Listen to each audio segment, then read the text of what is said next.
Ժամանակն է, որ ես նաև հայտարարեմ Հայաստան դաշինքի վարչապետի թեկնածուի անունը։ Ուստի Հայաստան դաշինքի վարչապետի թեկնածուն է Արցախի հանրապետության առաջին նախագահ, Հայաստանի հանրապետության երկրորդ նախագահ Ռոբերտ Քոչարյան։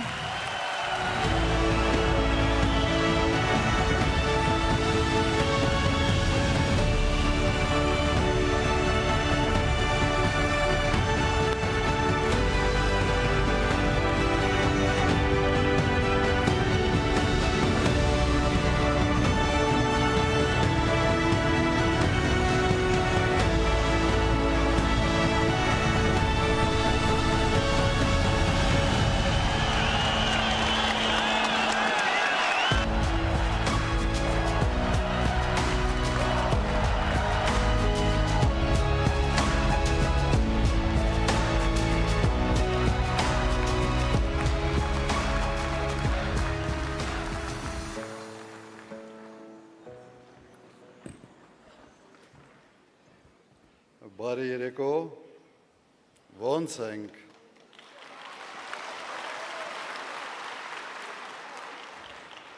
Ես բարձրանալուց մի քիչ ուշացա, սենց որտեղ փորձում եմ մարսել, ներկայացվեց որպես հետաքրքիր ձևակերպում տվեց Աննան Հայաստանի նախագահ երկրորդ վարչապետի թեկնածու։ Մի հատ ասի կարող է սենց ճիշտ կարող է ճիշտ բան չենք անում։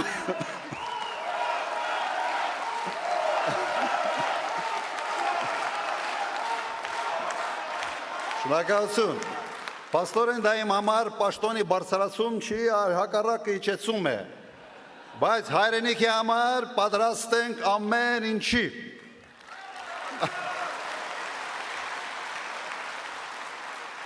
Սիրելի հայրենակիցներ, քույրեր եւ եղբայրներ, թիմակիցներ, այսօր մենք հավաքվել ենք հայտարարելու, որ մասնակցելու ենք խորհրդարանական ընտրություններին։ Մասնակցության ձևաչափը ևս հայտարարվեց։ Ուզում եմ նաև ասել, որ մենք տրամադրված ենք վճռական, մեր նպատակը հաղթանակն է։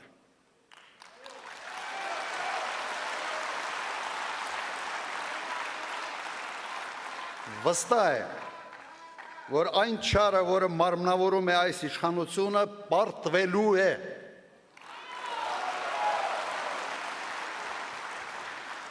Ես նրանց հետ պայքարի մեջ եմ մտել հենց իշխանության իրենց գալու առաջի օրերից և չեմ հանգստանալու այնքան ժամանակ, մինչև նրանք չհեռացվեն։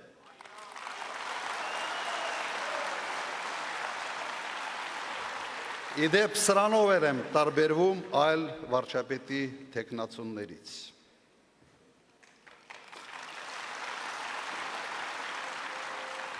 Բայց դա բավարար չէ։ Պետք է պատասխան տան նրանք, ովքեր մեղավոր են մեր հազարավոր հերոսների զոհվելու համար, ովքեր հանձնեցին Արցախը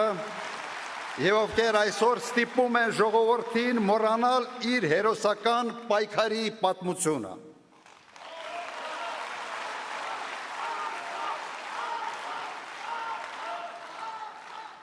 Սիրելի հայրենակիցներ, մենք ապրում ենք մի տարօրինակ ժամանակահատվածում, երբ փորձում են մեզ համոզել, որ մեր հարուստ պատմությունը բեռ է, որը մեզ հետ է քաշում,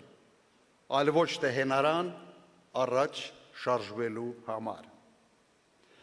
որ հայրենասիրությունը հնացած հասկացություն է, որը վնասակար է հայի ստամոքսի համար, որ ինքնությունը մեր էության մաս չէ,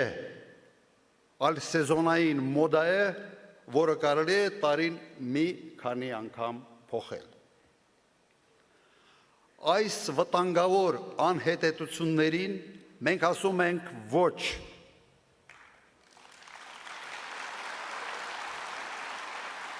Հայաստան դաշինքի համար մեր ինքնությունը, մեր պատմությունը եւ հայրենասիրությունը շարժիչ ուժ են ժամանակակից եւ հզոր պետություն կառուցելու համար։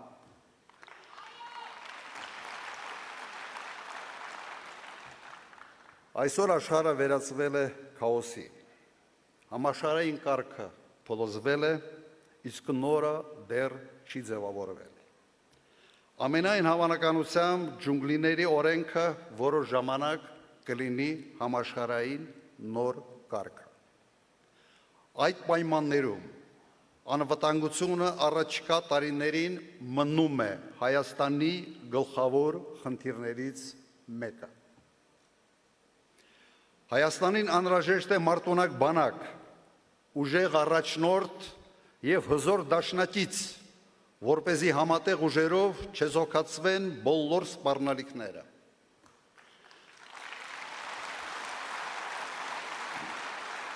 Հայաստանի արտաքին քաղաքականությունը պետք է լինի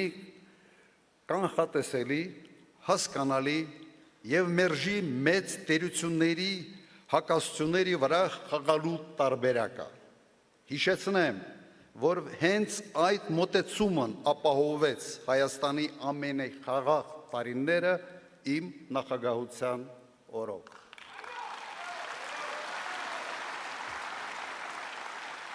Այսօր հայտարարում եմ, որ կարող եմ ապահովել մեր անվտանգության մոդելի բացարձակ հուսալի ձևաչափ։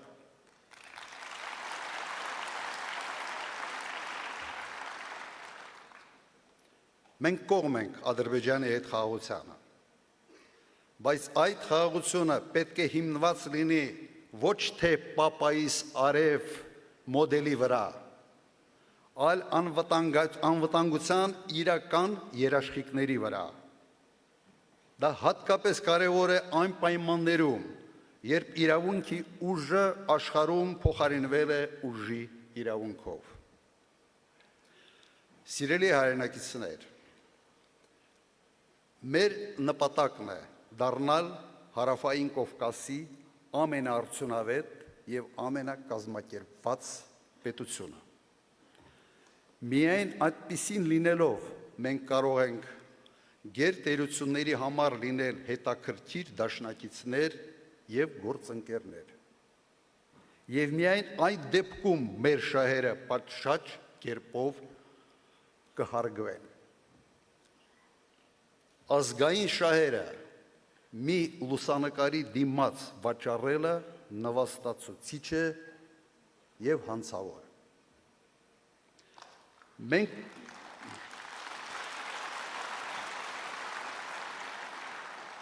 Մենք կտրուկ կբարձրացնենք պետական կառավարման արդյունավետությունը։ Կառավարությունը ես եմ ներկայիս հայտարարակ ուսապարկային մոդելը պետք է փոխարինվի կառավարությունը մենք ենք կոլեգիալ ներառական մոդելով։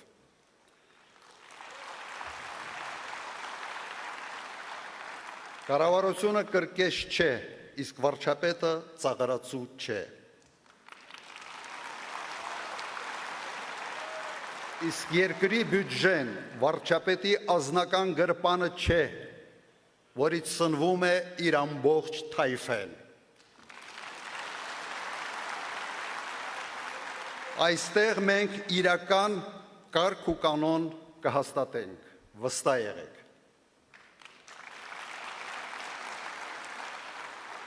Մենք կապահովենք տնտեսական թռիչքաձև աճ, ճիշտ այնպես, ինչպես արդեն արել եմ 98-2008 թվականներին։ Այն ժամանակ Հայաստանը մտնում էր աշխարհի ամենից արագ զարգացող պետությունների տասնյակի մեջ, իսկ վերջի 5 տարին հինգյակի մեջ։ Մենք պետք է ստեղծենք ժամանակակից մրցունակ արդյունաբերություն եւ գյուղատնտեսություն, որոնք ունակ կլինեն արտահանել ապրանքներ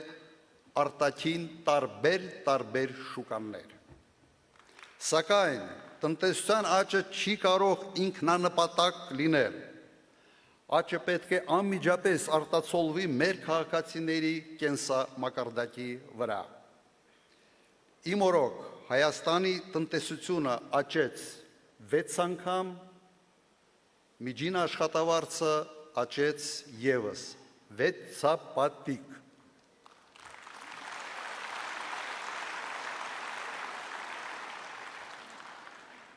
Հիմա չեն կարող խոստում վերցնել 6 անգամ, բայց շեշտակի աճ ի վիճակի ենք ապահովել։ Երկիրը կրկին պետք է դառնա գրավիչ հայրենական բիզնեսի եւ օտարերկրյա ներդրողների համար։ Այստեղ մեծ դեր պետք է խաղա Սփյուռքը իր կարողություններով, կապերով եւ փորձով։ Հենց այն Սփյուռքը, որին այսօր ցանկանում են օտարել Հայաստանից։ Մենք տարեկան կստեղծենք, դա արդեն հայտարարվել է, 35-ից 45 հազար նոր աշխատատեղեր։ Այնքան ժամանակ, մինչև գործազրկության մակարդակը կիջնի մինչև 5-6%, այսօրվա 14%-ի փոխարեն։ Սա ի վիճակի ենք մենք անել։ Սիրելի հայրենակիցներ, Հայաստանը ըստ սահմանադրության սոցիալական պետություն է։ Այս մարդիկ իշխանության են եկել արդարության մասին խոստումներով, բայց դարձան չայրիկ թոշակառուների եւ անապահով մարդկանց համար։ Հայաստանի յուրաքանչյուր 5-րդ քաղաքացին աղքատ է, բայց աղքատ է ոչ թե նրա համար, որ աղքատությունը իր գլխում է, այլ աղքատ է այն պատճառով, որ աղքատությունը վարչապետի գլխում է։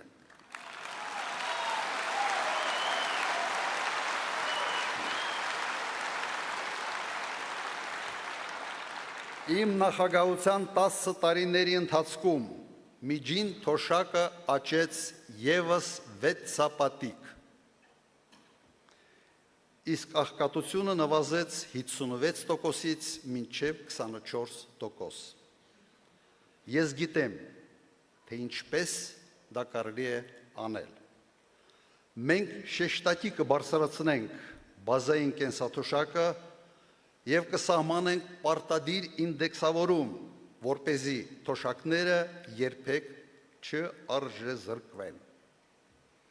Կենսաթոշակի անցնելը պետք է լինի վաստակած հանգիստ, ոչ թե պատիժ։ Մենք վստահ ենք, որ երկրում աղքատությունը հնարավոր է կրճատել առնվազն 2 անգամ։ Ես խոստումների մեջ շատ զուսպ եմ։ Այն, ինչ ես նկարագրեցի, թե ինչ է արվել իմ նախագահության օրոք, վստահաբար ասում եմ, այդպիսի խոստումներ չեմ տվել, շատ ավելի համեստ էին խոստումները։ Արել ենք անգամներով շատ, քան տվել ենք խոստումներ։ Հիմա լինելու է նույնը։ Քաղաքացիների առողջությունը կառավարության առաջնահերթ խնդիրներից մեկն է։ Իսկ դա առաջին հերթին նշանակում է առողջապահության որակը եւ դրա հասանելիությունը յուրաքանչյուր քաղաքացու համար։ Սա ոչ միայն քաղաքացու առողջության հարց է, սա պետության առողջության ցուցանիշ է։ Մեզ խորապես մտահոգում է երկրում հանցավորության աննախադեպ աճը։ Կարող եք արդյոք որևէ մեկը բացատրել, թե ինչպես է հնարավոր, որ ոստիկանության ֆինանսավորման զգալի աճի հետ զուգահեռ անգամներով աճել է հանցավորությունը։ Թողեք ոստիկանությանը հանգիստ, մի ծանրաբեռնեք քաղաքական հետապնդումներով և ճնշումներով, և նրանք համոզված եմ ի վիճակի են հաղթել հանցավորությունը։ Մենք վճռական ենք այս ամեն ինչին վերջ տալ։ Երաշխավորում ենք կարգ ու կանոն փողոցներում, զորայական հանդուրժողականություն թմրամոլության նկատմամբ։ Դա դարձել է ազգային աղետ։ Համոզված եմ, որ այս հանցավոր բիզնեսը հովանավորվում է ամենից բարձր մակարդակներում, և սա անթույլատրելի է, և կրկնեմ, մարդիկ խստորեն պատժվելու են, այլ տարբերակ ուղղակի չկա։ Քաղաքացիների կյանքը պետք է լինի խաղաղ և կանխատեսելի։ Սիրելի հայրենակիցներ, այժմ բոլոր կուսակցությունները պատրաստվում են ընտրություններին, ներկայացնում են նախընտրական ծրագրեր, տալիս են նախընտրական խոստումներ։ Հասկանալի է, որ ոչ մի կուսակցություն կամ առաջնորդ չի ասի, թե գալիս եմ թոշակները սառեցնելու համար կամ հարկերը բարձրացնելու համար։ Բոլոր խոստումները կլինեն գեղեցիկ և գրավիչ։ Շատ խոստումներ նույնիսկ նման կլինեն միմյանց, և դա բնական է, նույն երկիրն է, նույն պրոբլեմներն են, նմանատիպ լուծումներ տարբեր ձևակերպումներով։ Մի խոսքով գնում է պայքար գեղեցիկ ծրագրերի և գրավիչ խոստումների միջև։ Ինչ պետք է անի ընտրողը, ինչպես պետք է քաղաքացին տարբերակի թացը ջորից։ Ես առաջարկում եմ ամենապարզ և ամենառացիոնալ լուծումը։ Տարբերել քաղաքական գործիչների գեղեցիկ ծրագրերը, բարի ցանկությունները և դրանք իրականացնելու իրական կարողությունները։ Գտնել այն թեկնածուին ու թիմին, ով կարող է համադրել գեղեցիկ խոստումները դրանց կատարման կարողության հետ։ Նայել, թե մասնակիցներից ով է իր փորձով, գիտելիքով, կամքով ի վիճակի իրականացնել այդ ամենը։ Հենց այս հանգամանքն է մեր Հայաստան դաշինքի ակնհայտ մրցակցային առավելությունը։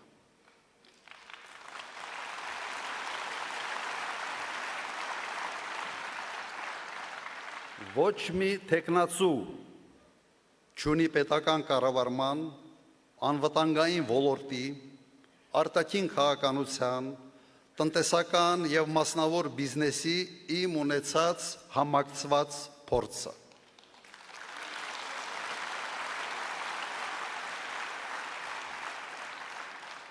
Այդպիսի փորձ ոնց որ Հայաստանում ընդհանրապես ոչ ոք չունի, այսպես է դրսևորվել։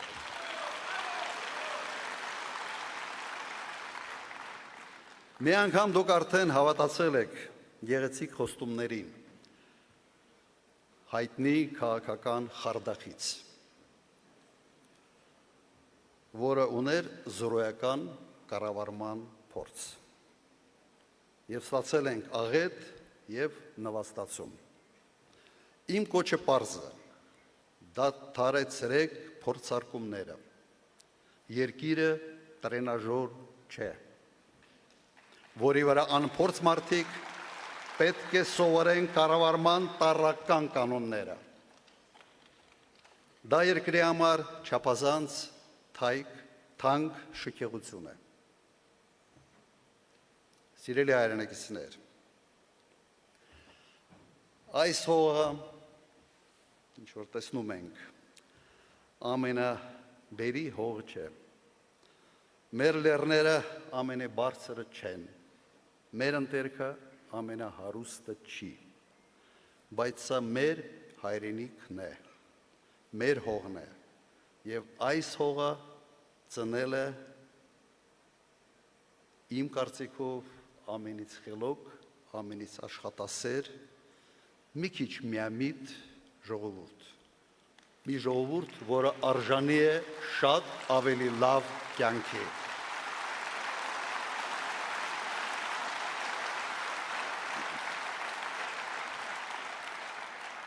Դուք կարող եք ինձ սիրել կամ չսիրել։ Համոզված եմ, որ առաջնորդը սիրելու համար չէ, սիրելու համար ուրիշ բաներ կան։ Առաջնորդը ձեր կյանքի որակը բարձրացնելու համար է։ Կարևորը այն է, որ ես եւ մեր թիմը սիրում ենք այս հողը, այս երկիրը, այս ժողովրդին եւ ունակ ենք ապահովել նրա անվտանգությունն ու բարօրությունը։ Մեր երեխաների ապագայի համար եւ հանուն ուժեղ եւ անկախ Հայաստանի միասին մենք կարող ենք։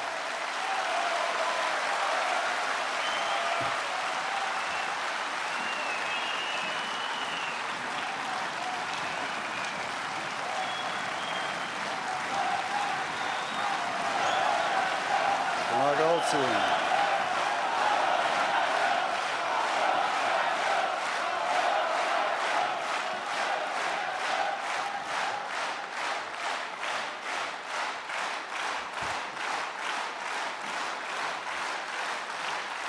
Շնորհակալություն։ Սիրելի ժողովուրդ, սցենարով այնպես էր նախատեսված, որ ես պետք է թիմին հրավիրեի բեմ, բայց նայում եմ դահլիճին եւ հասկանում եմ, որ այսքան տեղ այս բեմը չունի։